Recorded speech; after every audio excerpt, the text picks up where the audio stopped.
Hey guys, welcome to Crick president channel. ఇప్పుడు వరకు ఈ ఛానల్ చూడకపోతే like and subscribe our channel. Match number 33 India versus Canada. ఈ match అయితే అంత పెద్ద మ్యాచ్ అని చెప్పాలి. ఎందుకంటే ఒక పక్కల పెద్ద టీము, ఒక పక్కల చిన్న టీము. అందుకు ఇంకా పెద్దోళ్ళు వర్సెస్ చిన్నోళ్ళని చెప్పాలి. ఎందుకంటే చిన్న టీంని తక్కువ అంచనా వేయకూడదు. ఎందుకంటే ఎవరైనా డిసప్పాయింట్మెంట్ చేస్తారు మనని. అందుకు కొద్దిగా జాగ్రత్తగా ఆడాలి. ముఖ్యంగా ఇంకా టాస్ గెలిస్తే ఏం చేయాలి ఫస్ట్ బ్యాటింగ్ చేయాలి ఇండియా. ఎందుకంటే మనకు బ్యాట్స్మెన్ అందరూ ఫామ్లోకి రావాలి కదా. ముఖ్యంగా రోహిత్ అండ్ తీసుకోవాల్సిన డిసిషన్ ఇదే. రిస్క్ తీసుకోవాల్సిందే. ఇంకా బౌలింగ్ తీసుకుంటా మనం చేంజింగ్ చేస్తామంటే ఇదంతా పని అయ్యేటట్టు కాదు ఇంకా. ఎందుకంటే కోహ్లీ ఫామ్లోకి లేడు కొద్దిగా. అందుకు ఇంకా శివన్ దుబే కొద్దిగా టచ్లోకి వచ్చాడు, హార్దిక్ పాండ్యా. అందుకు ఫస్ట్ బ్యాటింగ్ చేస్తేనే మంచిదని చెప్పాలి. ఇంకా హెడ్ టు హెడ్ రికార్డ్ చూస్తే ఇంతవరకు జరిగిందే లేదు ఇండియా వర్సెస్ కెనడా. ఇదే ఫస్ట్ టైం జరుగుతుందని చెప్పాలి. ఇంకా వెదర్ రిపోర్ట్ నో రైన్ అని చెప్పలేము. కొద్దిగా ఆన్ ఆఫ్ అంటే రైన్ పడవచ్చు, స్టాప్ మ్యాచ్ జరగచ్చు, అలా జరుగుతుంది ఈ మ్యాచ్ కూడా. చూసాము ట్విట్టర్లో ట్రెండింగ్, వర్షాలు పడి బైకులు మునిగిపోతున్నాయి, అన్నీ మునిగిపోతున్నాయి, కొట్టకపోతున్నాయి ఫ్లోరిడాలో. అందుకు జరగచ్చు జరగకపోవచ్చు. ఎందుకంటే ఇప్పుడు జరిగినా ఇండియా క్వాలిఫై అయింది, జరగకపోయినా ఏం కాదు. కానీ మనకు టచ్లోకి రావాలి మెయిన్ ప్లేయర్స్. అందుకు చెప్తున్నాను. మరి ఒకసారి చెప్తున్నాను ఏంటంటే, మీరు చాలామంది క్వశ్చన్ అడుగుతున్నారు ఎక్కడ చూడాలని. హాట్స్టార్లో ఫోన్లో చూడాలంటే హాట్స్టార్లో చూడండి, వితౌట్ మనీ ఫ్రీగా చూడొచ్చు. మీరు ల్యాప్టాప్లో చూడాలంటే హాట్స్టార్కి డబ్బులు పే చేయండి, హెచ్డీలో క్వాలిటీలో చూడండి అది. ఇంకా మీరు టీవీలో చూడాలంటే డిజ్నీ కాదు సారీ స్టార్ స్పోర్ట్స్ నెట్వర్క్లో చూడండి. తెలుగులో వస్తుంది, 1లో వస్తుంది. హెచ్డీలో పెట్టుకొని కూడా చూడండి, వస్తుంది. ఇంకా మెయిన్ ప్లేయర్స్ గురించి మాట్లాడదాము. మళ్ళీ ప్లేయింగ్ 11 ఇంకా ప్రిడిక్షను అది. ఇంకా మెయిన్ ప్లేయర్స్ గురించి మాట్లాడతాం. విరాట్ కోహ్లీ గురించి మెయిన్ హెడ్ టాపిక్ కూడా ఇదే ఉంటుంది తమ్నైల్లో. ఇంకా విరాట్ కోహ్లీ ఫామ్లో లేడు. లాస్ట్ 3 మ్యాచెస్ నుంచి మంచిగా ఆడలేదు. అందరు ట్రోల్ చేస్తున్నారు అతను ఎందుకు పంపించాలి ఓపెనింగ్, దానివల్ల మన టీమిండియాకి లాసే కదా అనేది. నేను చెప్తున్నా ఒకటి భయ్య, ఏంటంటే రోహిత్ అండ్ కోహ్లీ ఓపెనింగ్ ఆడితేనే మంచిది. ఎందుకంటే బౌలర్స్కి ఎక్కువ ఉండాలి మన టీమిండియాలో. మన టాప్ ఆర్డర్లో బౌలింగ్ ఎవరు వేరు. ఇంకా మిడిల్ ఆర్డర్ సూర్య వేడు ఇంకా అలా ఉంది. అలా ఉన్నప్పుడు మనకి ఒక టాప్ ఆర్డర్లో పెట్టుకోవాల్సిందే తప్పదు విరాట్ కోహ్లీని. ఎందుకంటే రోహిత్ శర్మ వేసేవాడే అప్పట్లో, ఇప్పుడైతే వేయడు. ఇంజరీ అయింది కదా, ఫింగర్ ఇంజరీ, దానివల్ల వేయడు. అందుకు విరాట్ కోహ్లీ కూడా వేయడు. అప్పుడప్పుడు యూజ్ చేస్తాడు కామెడీగా రోహిత్ శర్మ. ఇంకా సూర్య కూడా వేయడు. ఇంకా విరాట్ కోహ్లీ గురించి మాట్లాడాలి. ఇక్కడైతే బాగా సూట్ అవుతాయి అతనికి. పిచ్చెస్ మంచిగా ఉంటాయి ఇక్కడైతే బ్యాటింగ్గా. ఇంకా వెస్టిండీస్కి పోతే స్లోగా అవుతాయి వికెట్లు. ఇంకా ఆడే కొద్దీ స్లోగా అవుతాయి.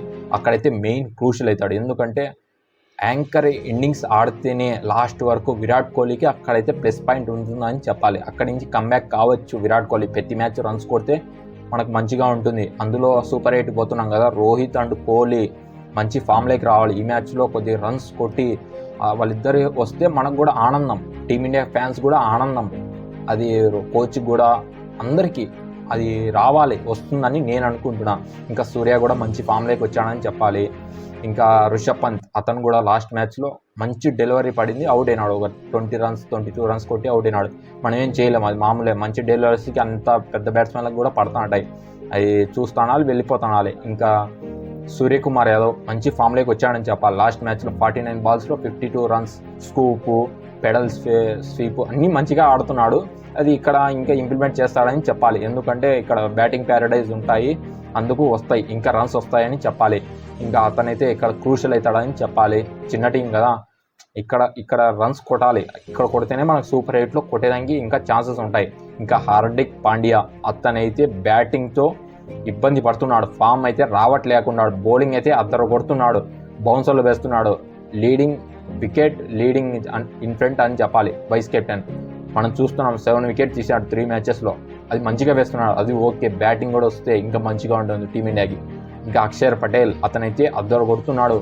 లాస్ట్ మ్యాచ్లో చూసాం ఫ్లాట్ ట్రాక్లో అన్ని ఈవెన్ బౌన్స్లో ఉన్న చోట కూడా వికెట్ తీస్తున్నాడు. అంటే అతని టాలెంట్ చాలా ఉందని చెప్పాలి. ఇంకా రవీంద్ర జడేజా భయ, అతనికి ఏమైందో నాకు తెలియట్లేదు. అసలు పర్ఫార్మెన్స్ ఇవ్వలేకున్నాడు. బిగసగా పోయి ఆడుతున్నాడు బ్యాటింగ్ వస్తుంటే. అది ధోని ఉంటే మంచిగా ఆడుతాడని నేను అనుకుంటున్నాను. ఇక్కడ ధోని లేడు కదా, రోహిత్ శర్మ ఉన్నాడు. కానీ మంచిగా ఇస్తున్నాడు ఫ్రీడమ్ అయితే రోహిత్ శర్మ. కానీ అతను ఆడట్లేకున్నాడు. ఎందుకంటే బ్యాట్ ఫామ్ కంటిన్యూ అవుతుంది, అది బ్యాట్ ప్యాచ్ కూడా కంటిన్యూ అవుతుంది. ఏదో ఒక మూమెంట్లో అతను కూడా కొద్దిగా రన్స్ వస్తే మంచిగా ఉంటుంది. ఎందుకంటే ఒకటి ఏదైనా దాటితేనే మనకి ఇంకా మంచిగా చేస్తాము. అది మామూలే, కొందరి లైఫ్లలో అలా జరుగుతుంది బ్యాట్ ప్యాచ్. ఇంకా కంబ్యాక్ అవుతాడని మనం కూడా ఆశిద్దాం. ఇంకా కుల్దీప్ యాదవ్ రావచ్చు అని అనుకుంటున్నా ఈ మ్యాచ్లో. ఎందుకంటే స్పిన్నర్స్ ప్లేలోకి వస్తారు కదా, ఈ మ్యాచ్లో నుంచి మొదలు పెట్టాలి రోహిత్ శర్మ అండుకో. ఎందుకంటే వెస్టిండీస్కి పోయి డైరెక్ట్ అక్కడ ఆడిచ్చే కన్నా ఇక్కడ ఫామ్లోకి రావాలి. కుల్దీప్ యాదవ్ అయినా యుజ్వేంద్ర చాహల్ అయినా ఇస్తే అది మాట్లాడతాం. కుల్దీప్ యాదవ్ అంటే ఫిక్స్, అతను వచ్చేస్తాడు డైరెక్ట్ ప్లేయింగ్ లెవెల్కి ఈ మ్యాచ్లో. ఇంకా బ్యాటింగ్ కూడా మంచిగా చేయాలి, బ్యాటింగ్ బాగానే చేస్తున్నాడు, నెట్స్లో చూస్తున్నాం. ఇంకా మహమ్మద్ సిరాజ్ అయితే మంచి ఫామ్లో ఉన్నాడు. ఈ మ్యాచ్లో ఆడచ్చు ఆడకపోవచ్చు. ఇంకా డిసిషన్ అయితే హార్ష్ డిసిషన్ తీసుకోవాల్సిందే. ఎందుకంటే ముఖ్యంగా మహమ్మద్ సిరాజే తీసేస్తారు. ఎందుకంటే ఏం చేయలేము, ఎందుకంటే కుల్దీప్ యాదవ్ వచ్చేస్తాడు. ఇంకా బ్యాటింగ్ డెప్త్ కావాలి కదా, అందుకు ఇంకా ఏం చేయలేము. ఇంకా హర్షదీప్ కూడా ఉంటాడు ప్లేయింగ్ లెవెల్లో కూడా. అతనైతే మంచిగా వేశాడు లాస్ట్ మ్యాచ్లో 4 for 9, 4 వికెట్స్ తీసాడని చెప్పాలి. మంచి రికార్డు సంపాదించాడు హర్షదీప్. ఎందుకంటే లెఫ్ట్ హ్యాండర్ కదా, స్వింగ్ చేస్తాడు బోత్ ఎండ్స్, అంటే ఇన్ స్వింగ్ అవుట్ స్వింగ్ చేపిస్తాడు. అందులో డ్రైవింగ్ లెంత్ కూడా వేస్తాడు, బౌన్స్ కూడా రాబడతాడు. అతనికి అది మెయిన్ క్వాలిటీ ఉంది. ఎందుకంటే ఐపీఎల్లో మంచిగా పర్ఫార్మెన్స్ చేయలేదు, కానీ ఇక్కడ మంచిగా ఇస్తున్నాడంటే అది మనకు టీమిండియాకి గుడ్ న్యూస్ అని చెప్పాలి. ఇంకా బుమ్రా అయితే వేవర్డ్ లెంత్ వేశాడు నిన్న మ్యాచ్లో. అది మామూలే, ఛాంపియన్ బౌలర్స్ అలా జరుగుతూ ఉంటాయి ఎవరికైనా. అతనైతే మనము తక్కువ అంచనా వేయకూడదు, అతను కూడా కంబ్యాక్ అవుతాడని చెప్పాలి. ఇంకా ఇటుపక్క మాట్లాడదాం కెనడా గురించి. జాన్సన్ అతనైతే మంచి ఫామ్లో ఉన్నాడు, కొద్దిగా రన్స్ కొట్టి ట్రై చేస్తామని ఆశిస్తాడు. ఇంకా నవీనిట్ అతను కూడా బ్యాట్స్మెనే, అతను కూడా రాణించాలి. ఎందుకంటే వాళ్ళకి గెలవాలంటే వాళ్ళకు కూడా స్టిల్ ఛాన్సెస్ ఉన్నాయి, గెలిచి ప్లే ఆఫ్ పోవాలంటే. అన్నీ జరగాలంటే యుఎస్ ఓడిపోవాలి ఈరోజు మ్యాచ్లో, ప్లస్ పాకిస్తాన్ ఓడిపోవాలి. అలా జరిగితే వీళ్ళకి కూడా ఉంది కెనడా కానీ చెప్పాలి. ఇంకా ప్రజ్ఞట్ సింగ్ అతను కూడా మంచి బ్యాట్స్మెనే, రాణించాలి. వాళ్ళు కొందరు ఇన్కన్సిస్టెన్సీ కదా, వాళ్ళకంత తెలియదు. వీళ్ళు ప్రెజర్ హ్యాండిల్ చేస్తారో లేదో నాకు కూడా అయితే తెలియదు భయ్య. ఎందుకంటే ఇండియాని చూసి భయపడితే వాళ్ళు చేతులు ఎచ్చేస్తారు, వీళ్ళు రెచ్చిపోతారు ఇండియా వాళ్ళు. ఇంకా ఏం చేయలేము. ఇంకా శ్రేయస్ మోవా వికెట్ కీపరు, అతను కూడా మంచిగా ఆడి ట్రై చేయాలని, కొట్టాలి బిగ్ టీం పైన మంచిగా అని అనుకుంటారు. ఇంకా గార్డన్ బౌలర్ అయితే మంచి లైన్ లెంత్లో వేస్తాడు. ఎందుకంటే రోహిత్ శర్మ వికెట్ అయినా తీయాలి, డ్రీమ్ డెలివరీ వేసి అని అనుకుంటారు. ఇంకా సింగ్ రవీంద్రపాల్ సింగ్ అతను కూడా ఆల్రౌండరు, మంచిగా స్పిన్ వేసి అవుట్ చేయాలని ఆశిస్తాడు, కొద్దిగా బ్యాట్తో కూడా రాణించాలని ఆశిస్తాడు. ఇది ఇంకా వీళ్ళ టీంకి ఉండేది. కెనడా ఎక్కువగా మాడితే ల్యాగ్ అవుతుంది, అంత వద్దు అవసరం లేదు. ఇంకా ప్లేయింగ్ లెవెన్ ఏమైనా మార్పు ఉంటాయంటే టీమిండియా ఏముండవు అని అనుకుంటున్నా. 1-2 మార్పులు, అది కూడా చెప్తాను. First Rohit Sharma captain, second వచ్చి విరాట్ కోహ్లీ, ఆ కాంబినేషన్ మార్చరు. ఇంకా రిషబ్ పంత్, సూర్యకుమార్ యాదవ్, హార్దిక్ పాండ్యా, ఇంకా శివన్ దుబే కంటిన్యూ చేస్తారని అనుకుంటున్నా. అక్షర్ పటేల్, ఇంకా రవీంద్ర జడేజా ఈజ్ ఫిక్స్ అని చెప్పాలి. ఇంకా కుల్దీప్ యాదవ్ ఈజ్ ఫిక్స్. మహమ్మద్ సిరాజ్ మీద 8 పడుతుంది, అది మామూలుగా ఏం చేయలేము. ఇంకా డైరెక్ట్ కుల్దీప్ యాదవ్ వచ్చేస్తాడని చెప్పాలి. ఇంకా జస్ప్రీత్ బుమ్రా ఈజ్ ఫిక్స్, అతనే మెయిన్, మనకి అతన్ని తీసేదానికి ఉండదు. ఎందుకంటే రెస్ట్ అనొచ్చు, చెప్పలేము, అది కూడా మన చేతిలో ఉండదు. రోహిత్ శర్మ అనుకో వాళ్ళిద్దరి చేతిలోనే ఉంటుందని చెప్పాలి. ఇంకా హర్షదీప్ సింగ్ అతను కూడా ఫిక్స్. ఇది ప్లేయింగ్ 11. ఇంకా ఇది బెస్ట్ కాంబినేషన్ అని చెప్పాలి. ఇది కూడా మంచిగా ఉంది టీము ప్లేయింగ్ 11 కూడా. ఇంకా వీళ్ళది కూడా చెప్తాను. కెనడా వీళ్ళకి కూడా సేమ్ 11 ఉంటుంది, 1-2 మార్పులు తప్ప. అది కూడా చెప్తాను. ఫస్ట్ వచ్చి జాన్సను, ఇంకా దలివిల్ వాల్ సెకండ్, ఇంకా సింగ్ థర్డ్ వచ్చేది, నికోలస్ క్రిటాను, శ్రేయస్ మోవా, రవీంద్రపాల్ సింగ్, సదాబిన్, ఇంకా జాఫర్ అతని captain, allrounder plus bowling allrounder, అతనైతే రాణించాలని ఆశిస్తాడు. ఇంకా దిలాన్ హేలింగర్ అతను కూడా బౌలరు, రాణించాలని ఆశిస్తాడు. ఎక్కువగా రన్స్ కొట్టాలి, బౌలింగ్లో వికెట్ తీయాలి, అంటే సూర్య అట్లా ఆపాలని ఆశిస్తారు. ఎందుకంటే మామూలే, చిన్న టీమ్స్ కదా, పెద్దోళ్ళటి వికెట్ తీస్తే సంతోషం, ఆనందం వాళ్ళకి, అలా ఉంటుంది ఎవరికైనా డ్రీమ్గా. ఇంకా కలీం సాన్ అతను కూడా వేయాలి, వికెట్ తీయాలని ఆశిస్తాడు. సిద్దిక్యూ అని ఒక బౌలర్, మంచి బౌలర్ భయ.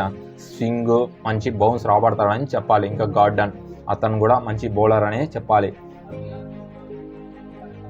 ఇంకా 2 టీమ్స్ అయితే బాగున్నాయి. ప్లేయింగ్ 11s కూడా బాగానే ఉన్నాయని చెప్పాలి. ఎవరు అడిగినా ఎవరు గెలుస్తారంటే ఇండియానే గెలుస్తుందని చెప్పాలి. అది గ్యారంటీ, డ్యామ్ షూర్.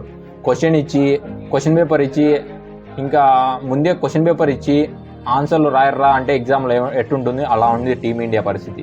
డైరెక్ట్గానే చెప్పేస్తారు ఎవరైనా ఏమని అంటే ఇండియానే గెలుస్తుందని. నేను కూడా అదే చెప్తున్నాను. కెనడాకి కొద్దిగా పోటీ ఇవ్వచ్చు. అందుకు మీరు ఏ టీం గెలుస్తుందో కామెంట్ బాక్స్లో కామెంట్ చేయండి, నాకు కూడా తెలుస్తుంది. ఇంకొక వీడియోతో మళ్ళీ కలుసుకుందాం. Thank you.